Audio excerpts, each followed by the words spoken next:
Mais on arrive à un stade où les avancées technologiques et l'explosion économique et démographique menacent l'existence même de l'humanité.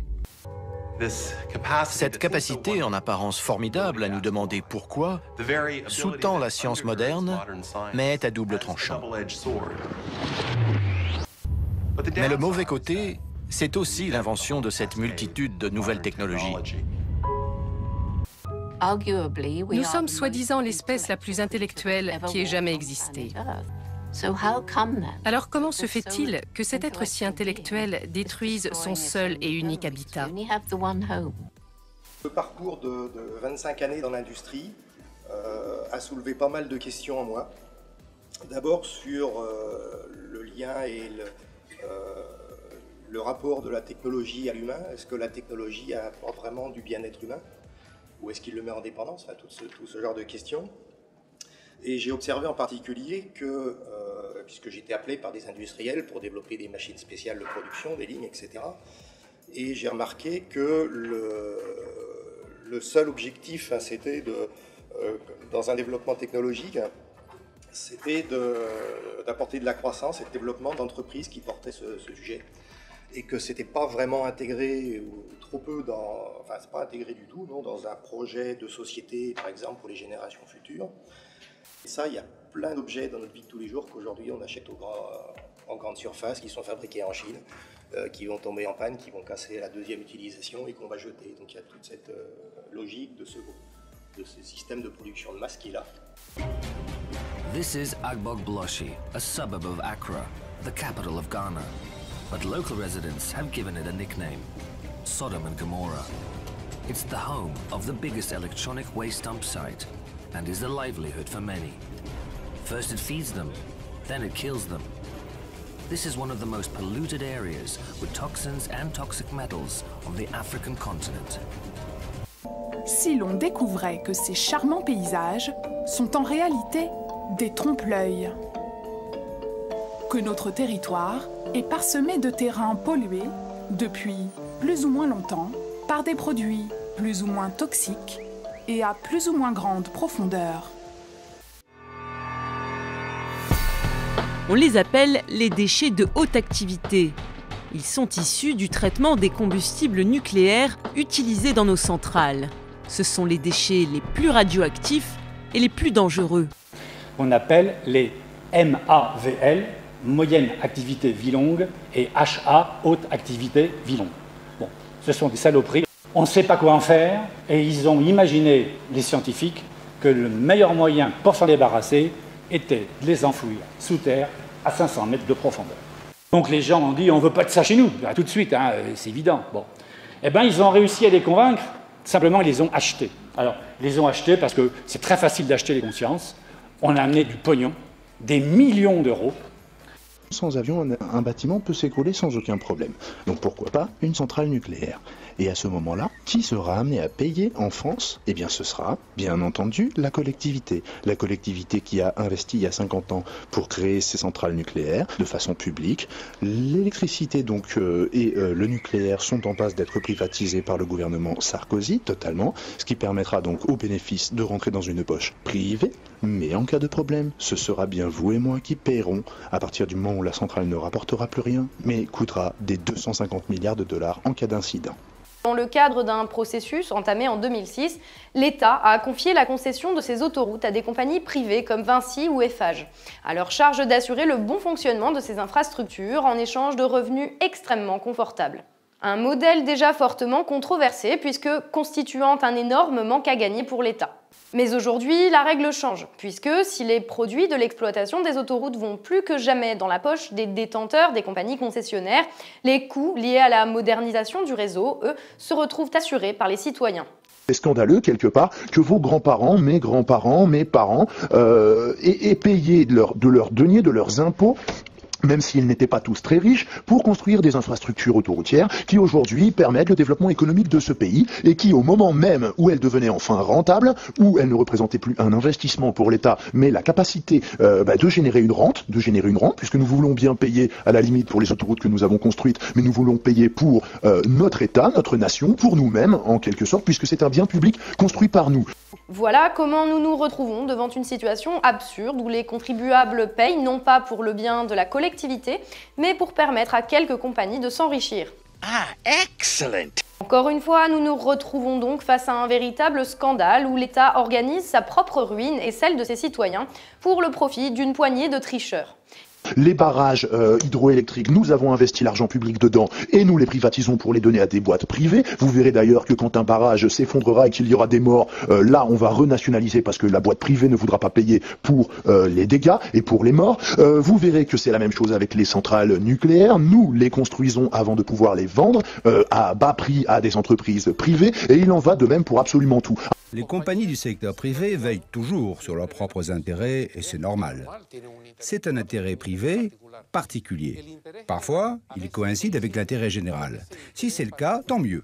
Sinon, le gouvernement doit veiller à l'intérêt général et c'est ce qu'a fait le gouvernement. Veiller à l'intérêt général, vraiment? En Espagne, les relations entre la classe politique et les dirigeants des sociétés électriques sont étroites, très étroites. On dit qu'il aurait touché de l'industrie pharmaceutique 600 000 euros. Je voudrais vous dire que ce sont des queues de cerises. Nous avons actuellement en France au moins 80 à 100 professeurs de médecine qui touchent autant que ça tous les ans. C'est-à-dire qu'ils doublent, triplent, quadruplent leur salaire et que cet argent leur est versé par l'industrie pharmaceutique. Ce qui ne lui coûte pas grand-chose. L'industrie pharmaceutique, c'est 3 000 milliards, c'est-à-dire plus que le PIB français de valeur boursière. C'est la plus puissante industrie du monde avec l'informatique depuis quelques années. L'industrie pharmaceutique fait 800 milliards de bénéfices, de chiffre d'affaires par an. 800 milliards de chiffre d'affaires, 150 à peu près de bénéfices. Et l'achat de la conscience de tous ces médecins dans les grands pays qui comptent du monde occidental, ça représente moins de 1 milliard. C'est-à-dire, elles les achètent. Pour eux, c'est beaucoup d'argent. Pour elles, elles s'en aperçoivent à peine, c'est zéro. Et il faudrait que les Français comprennent qu'il faut contrôler de façon attentive ce phénomène d'achat des fonctionnaires de l'État chargés d'assurer la sécurité des médicaments pour les malades de façon plus sérieuse qu'on ne le fait. Qui sait ce que c'est que l'OPEX? Bravo, monsieur. L'Office parlementaire d'évaluation des choix scientifiques et techniques. Donc, c'est 18 députés et 18 sénateurs, pourris, bien choisis, qui travaillent ensemble et qui décident de l'orientation, qui décident dans les choix scientifiques, c'est énorme, hein, c'est les OGM, c'est les pesticides, c'est tous les problèmes qui concernent la France, y compris le projet de Bure. Ils font leur dossier, le distribuent aux députés et aux sénateurs, et c'est avec ça qu'on éclaire, si vous voulez, leur conscience pour ensuite voter les lois. Voilà. C'est quand on voit que c'est les mêmes dans toutes les unités, ça pose un problème d'indépendance de la décision. Un mois après le début de la crise financière, en octobre 2008, José Manuel Barroso met en place un groupe indépendant d'experts de haut niveau sur la supervision financière. Ce comité est chargé d'élaborer des propositions de régulation des marchés financiers et de trouver une stratégie de sortie de la crise. Le principal résultat de cette initiative a été un renflouement massif des banques par de l'argent public. Pas un seul de ces 8 sages n'était favorable à une véritable régulation des marchés. Pas un seul n'était vraiment indépendant. Et les travaux de ce groupe n'ont eu strictement aucun effet sur la crise.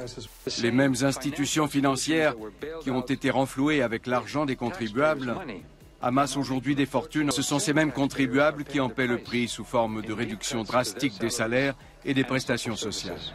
Je pense que la dette publique est un coup d'État bancaire, un coup d'État des ultra-riches contre les peuples. Et ça sert à affaiblir l'État qui est le seul qui pourrait protéger le peuple contre les riches du moment. Qu'est-ce que nous sommes en train de faire? Nous sommes en train finalement de donner le pouvoir à une catégorie de personnages parfaitement respectables, mais qui sont très dangereux, les banquiers. Qu'est-ce que c'est qu'un banquier? J'ai réfléchi et je me suis aperçu qu'un banquier était quelqu'un qui vendait des biens qu'il n'avait pas eu à produire.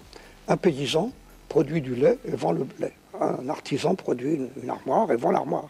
Mais un banquier, qu'est-ce qu'il vous vend? C'est que ce lobby bancaire, on peut le nommer, c'est 28 ou 30 banques dans le monde qui pratiquent chacune des pyramides de Ponzi, qui jouent sur des hedge funds, qui sont particulièrement endettés et qui ont mis à leur joug des États et des hommes politiques, quoi. Et donc ce sont ces banques, ces banquiers, ces conseils d'administration, en particulier américains d'ailleurs, qui sont responsables de cette situation. Et face à elles, à ces banques et à ce système, on ne sait pas très bien comment faire.